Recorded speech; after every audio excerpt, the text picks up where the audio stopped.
Hello दोस्तों, कैसे हो आप सब। उम्मीद करती हूँ आप सभी स्वस्थ होंगे, मस्त होंगे। तो आज की वीडियो में हम बात करेंगे यहाँ के किराए की कि यहाँ पे जो घरों का जो किराया है वो कितना है। तो दोस्तों यहाँ पे पड़ोस में मकान किराए के लिए किसी ने कर रखा है, क्योंकि जो वो है वो कहीं और जा रहे हैं, तो वो अपना जो घर है वो किराए पे दे रहे हैं। तो उसी को मैं आपको दिखाती हूँ अपनी वीडियो में कि यहाँ पे अगर आप पूरा घर लेते हो तो उसका कितना किराया लगता है। तो चलिए, पहले किराए का घर दिखाने से पहले हमारे जो पड़ोसी हैं वो अपने पौधों में पानी दे रहे हैं, तो हम उनसे हेलो हाय करते हुए चलते हैं और फिर आपको दिखाते हैं यहाँ जो घर है वो कितने किराए पे मिल रहे हैं।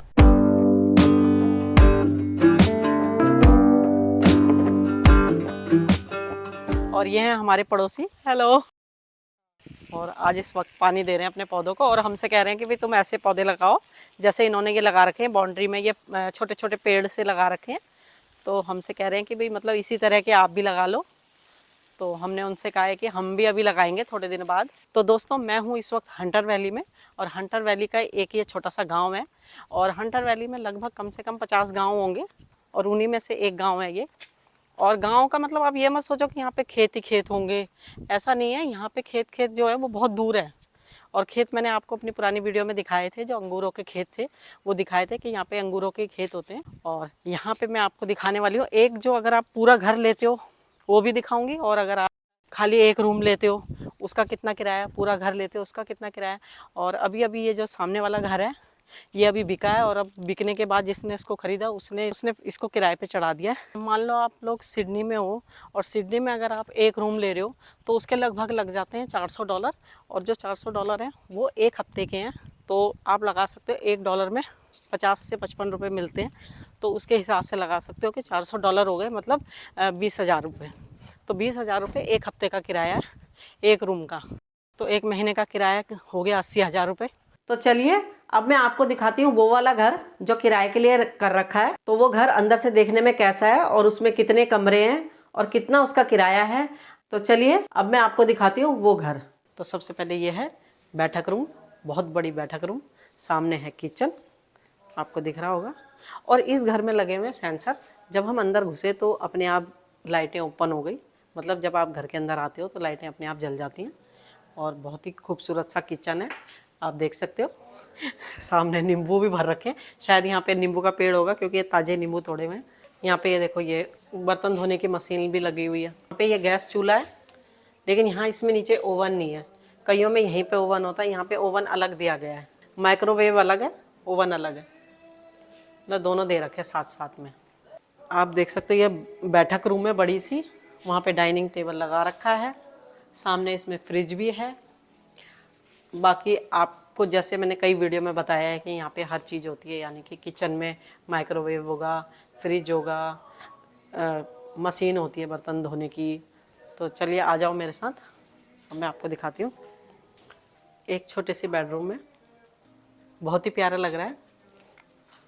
छोटा सा बेड लगा रखा है इन्होंने। एक बेडरूम ये है। तो दोस्तों क्या होता है कि अगर आपको जो घर किराए पे मिलता है उसमें अगर पूरा सामान भी साथ में मिलता है तो उसका अलग किराया होता है, और अगर खाली घर मिलता है तो उसका अलग किराया होता है। तो यहाँ पे क्या है, हर एरिया के हिसाब से अलग अलग किराया होता है। मतलब अगर आप सिटी में हो तो उसका किराया अलग होगा। ये है कस्बा जहाँ हम हैं यहाँ इस वक्त अभी, ये कस्बा मतलब गाँव। तो दोस्तों ये जो दो रूम है और ये वाली बैठक रूम है, उसी के साथ में यहाँ पे ये टॉयलेट बाथरूम बनाया गया है। टॉयलेट अलग है और बाथरूम यहाँ पे दो हैं, देखो टब वाला भी है और ये वाला भी है। मतलब दोनों तरह के बना रखे हैं इन्होंने यहाँ पे नहाने के लिए। तो ये टॉयलेट है।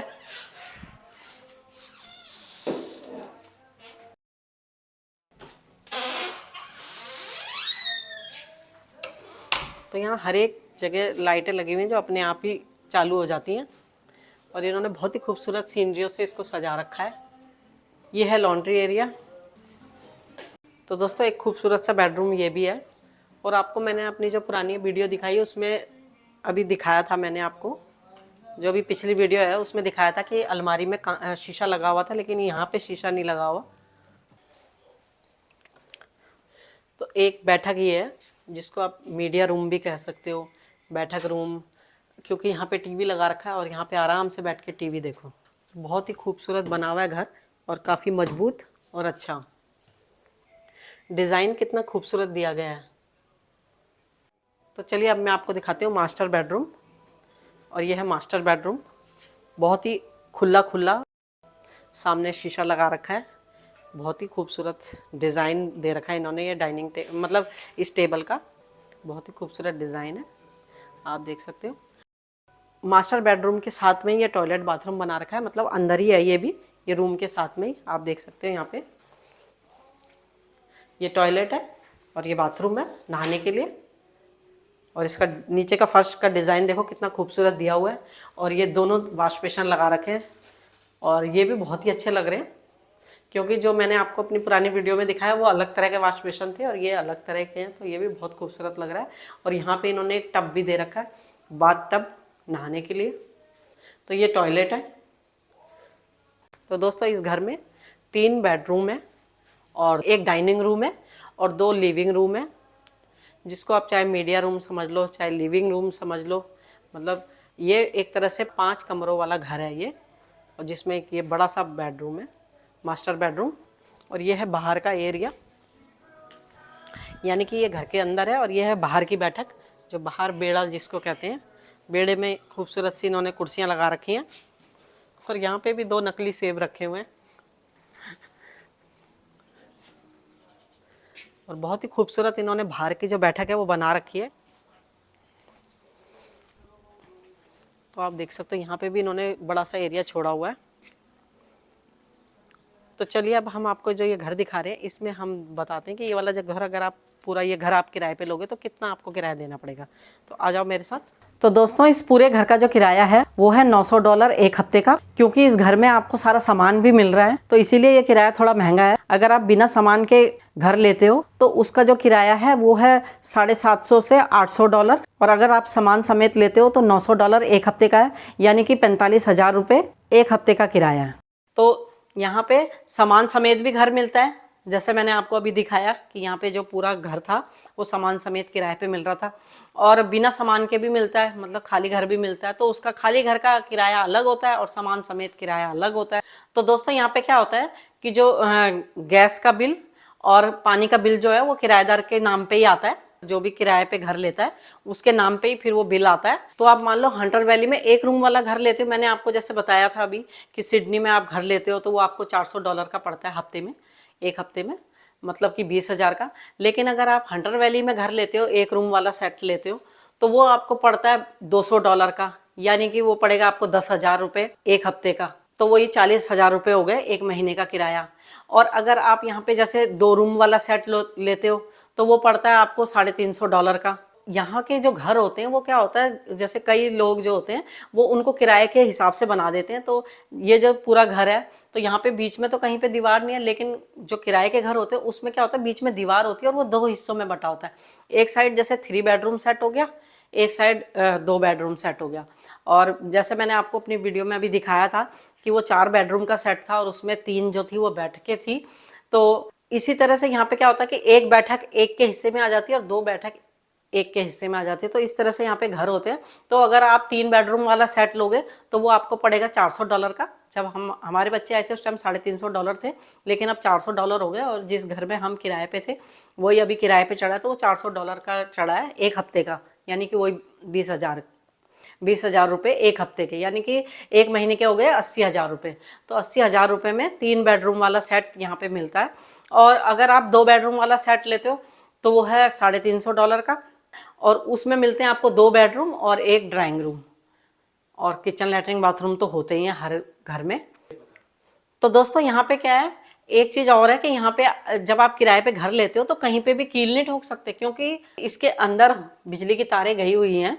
ये जो दीवार बनाई हुई है लकड़ी की दीवार है, तो इसके अंदर बिजली की तार कहाँ गई आपको पता नहीं है। तो इसलिए यहाँ पे ऐसे कहीं पे भी कील नहीं ठोक सकते। दूसरा, अगर जैसे कई मकान में मान लो कहीं पे कील लगाने की ज़रूरत पड़ गई तो पहले उसको चेक किया जाता है कि कहीं यहाँ बिजली की तार तो नहीं है। तो एक उपकरण आता है जिससे पता चल जाता है भाई यहाँ पे तार गई हुई है, तो उससे नीचे या उससे ऊपर फिर कील ठोक सकते हैं। तो यहाँ पे क्या होता है, इस तरह की चीज़ें आती हैं। देखो हमने भी ये लगाई हैं क्योंकि बच्चों ने कहा कि कील ठोक के ख़राब नहीं करना, चाहे अपना ही घर हो। तो इस तरह से यहाँ पे ऐसे हुक आ जाते हैं ये लगाने के, ये प्लास्टिक का होता है, इसको चिपका देते हैं। तो इस तरह का भारी, जैसे हमने बच्चों ने घड़ी भी लगाई है वहाँ पे, तो आपको दिख रहा होगा, तो वहाँ पे बच्चों ने जो घड़ी भी लगाई है तो वो भी ऐसे ही हुक में लगाइए, मतलब यहाँ पे कहीं पे भी कील नहीं ठोकते। कोई भी यहाँ पे नया आता है और वो किराए का घर लेना चाहता है तो उसको यहाँ पे ऑनलाइन अप्लाई करना पड़ता है। और ऑनलाइन जब आप अप्लाई करते हो तो उसमें एप्लीकेशन जो आती है, उस एप्लीकेशन में आपको पूरी डिटेल भरनी पड़ती है कि आप किराए पे रहने आए हो तो कितने जने रहोगे, 2 जने रहेंगे, 4 जने रहेंगे, कहाँ पे आप जॉब करते हो, कितना आप कमाते हो, मतलब पूरी डिटेल भरनी पड़ती है। दूसरा, यहाँ पे जब मकान लेते हैं तो उस मतलब किराए का घर लेते हैं तो उसके लिए भी गारंटर चाहिए जो आपको जानता हो। अगर जैसे आपका कोई रिश्तेदार वहाँ रहता है तो वो गारंटर बन जाता है, या फिर क्या होता है जिस भी कंपनी में आप आए होते हो जॉब करने के लिए, होटल लाइन में हो या किसी कंपनी में हो, तो वो कंपनी गारंटर बनती है ताकि उसको किराए का घर मिल सके। तो वैसे यहाँ दिक्कत नहीं आती ज़्यादा, किराए के घर के लिए मिल जाता है, मतलब आसानी से, ज़्यादा दिक्कत नहीं आती। लेकिन क्या होता है आपको फार्म में पूरी डिटेल भरनी पड़ती है अपनी। और दूसरा, जब आपको घर मिलता है तो उसकी पहले पिक्चरें ऑनलाइन मिल जाती हैं कि भाई इस घर में कैसे कमरे हैं, किस तरह का ये घर है, उसकी उन्होंने पिक्चरें डाल रखी होती हैं। उसके हिसाब से फिर एक फिक्स दिन होता है जिस दिन आप जाते हो वहाँ घर देखने के लिए, मतलब जैसे संडे का दिन हो गया, सैटरडे का दिन हो गया, तो उसी दिन बुलाते हुए, ऐसे नहीं कि आप कभी भी चले जाओ, मतलब हफ्ते में 1 दिन या 2 दिन ऐसा वो रखते हैं। ज़्यादातर से यहाँ सैटरडे संडे ही होता है जिस दिन आप जा सकते हो किसी का घर देखने के लिए। तो वो भी पहले आप मतलब वो परमिशन देंगे, हाँ भाई आप आ सकते हो, तभी आप जा सकते हो वहाँ पे। ऐसे नहीं है कि भाई मतलब किसी ने कहा वहाँ पे घर मिल रहा तो आप चले गए और देख के आ गए, ऐसे नहीं। यहाँ पे हर चीज़ ऑनलाइन ही होती है, मतलब हर चीज़ यहाँ पे एक सिस्टम से ही चलती है कि ऑनलाइन आप अप्लाई करोगे, ऑनलाइन ही आपको पता चलेगा कि हाँ भाई आप, मतलब वो 3-4 जनों को बुलाते हैं, फिर अपने हिसाब से देखते हैं भी किसको उन्होंने घर देना है। तो दोस्तों, जब आपको वो घर देते हैं तो जिस कंडीशन में उन्होंने आपको वो घर दिया होता है, कमरा हो या पूरा घर हो, आप चाहे एक कमरा ले रहे हो या पूरा घर ले रहे हो, तो उसी कंडीशन में आपको वापस करना पड़ता है। यहाँ पे ये सिस्टम भी है। और हर 6 महीने बाद जो मकान मालिक होता है वो आके घर को चेक करके जा सकता है कि आपने उस घर को कैसा रखा हुआ है। यहाँ पे ये रूल है कि हर 6 महीने में मकान मालिक आता है, लेकिन वो अगर आप परमिशन दोगे तो ही वो आएगा, ऐसे नहीं आ सकता। वो पहले आपसे परमिशन लेगा कि भाई मैं आपका घर देख, मतलब अपना घर चेक करने आ रहा हूँ, तो आप जिस दिन कहोगे कि भाई आप उस दिन आ जाओ तो उसी दिन वो आएगा। ऐसे नहीं है कि भाई मतलब वो अपनी मर्जी से जब मर्जी उठ के आ जाए, ऐसा नहीं है। यहाँ पे ये होता है, लेकिन ये पहले से ही तय होता है कि भाई हर 6 महीने में आके वो घर एक बार चेक करके जाते हैं। और जब भी आप घर खाली करते हो तो उनको उसी कंडीशन में चाहिए घर जैसा उन्होंने आपको दिया होता है, क्योंकि उन्होंने फोटो में खींच के रखी होती हैं। वो इसीलिए रखी होती हैं ताकि उनको पता चले भाई उन्होंने घर किस तरह से आपको दिया था। तो दोस्तों, यहाँ पे जो मकान होते हैं, मतलब कोई भी अपना मकान किराए पे दे रहा होता है तो यहाँ के जो मकान मालिक होते हैं वो अपना क्या है, एजेंसी को दे देते हैं अपना घर, ताकि उस घर की देख रेख या कुछ भी वो हो तो जिम्मेदारी उस एजेंसी वाले की हो। और जो एजेंसी वाले होते हैं वो थोड़ा कमीशन लेते हैं, तो एजेंसी की जिम्मेदारी ही होती है कि जो समय समय पे, मतलब हर 6 महीने में आके घर को चेक करती है। तो यहाँ पे कुछ रूल हैं घर लेने के भी, वो मैंने आपको बता दिए। और कोई भी अगर टूट फूट हो तो आप उनको कॉल करके बता सकते हो कि भाई यहाँ पे इस तरह का हो गया, ताकि वो आके उसको ठीक कराए। हल्की फुल्की टूट फूट का तो चल जाता है कि हल्का फुल्का हुआ है तो वो इतना वो नहीं करते, लेकिन अगर आपने ज़्यादा टूट फूट हो गई है तो वो मकान भी खाली करा सकते हैं आपसे। ऐसा नहीं है कि आप सोचो कि भाई अगर टूट फूट गया तो कोई बात नहीं, अगर उनको अच्छा नहीं लगा तो वो आपसे मकान भी खाली करा सकते हैं। इसमें एग्रीमेंट में ये चीज़ पहले ही बता देते हैं वो। तो दोस्तों, यहाँ पे क्या होता है कि जब आप मकान किराए पे लेते हो तो 1 महीने का किराया पगड़ी के रूप में देना पड़ता है, मतलब कि एडवांस एक तरह से वो रहता है किराया। और जब आप खाली करते हो तो वो किराया आपको वापस मिल जाता है, लेकिन 1 महीने का किराया एडवांस में देना पड़ता है पहले ही। अगर आपने मकान में कुछ तोड़फोड़ करी है तो वो उसी जो आपने किराया दिया होगा 1 महीने का एडवांस, उससे ही काट लेते हैं। या फिर अगर ज़्यादा ही तोड़फोड़ करिए तो फिर आपको वो घर उनको ठीक करके देना पड़ेगा जब आप खाली करोगे तो यहाँ पे ऐसे रूल भी हैं जो मैंने आपको बता दिए हैं। तो दोस्तों, अगर मेरी वीडियो सही लगी हो तो प्लीज़ लाइक ज़रूर करना। तो फिर मिलेंगे आपसे अपनी नई वीडियो में, तब तक के लिए धन्यवाद।